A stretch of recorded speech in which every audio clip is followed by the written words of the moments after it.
Ke tini ambasa thangmani jorao tini lama jangarao malkhung thutaijake nugrungrao bus accident wngijake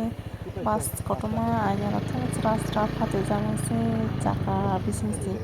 borok hai paikana hingke niro already bo nog paikana youtube o rojak hingke Kirima Swngsa jesuk tabangni gini no Kiri Swngsa jesuk side khe chalokphasi borok hai truck kotor kotor rok bai light rwngwi thangbai thui light rwngkolang thangbai bai Kiri Swngsa ma kisi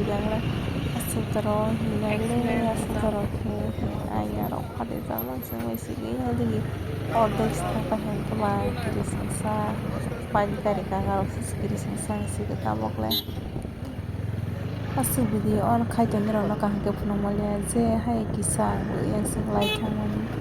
asani rok no jang phunukmasa phunukla ha gari rok oro jama singwi sarasa Swngsa se bathakgui ma tongla hai okhugui kwtwkar kisi dorja bai JCB bai lama rok bike khurujama wngbai nangkhe lama asai yeno hai hathalia.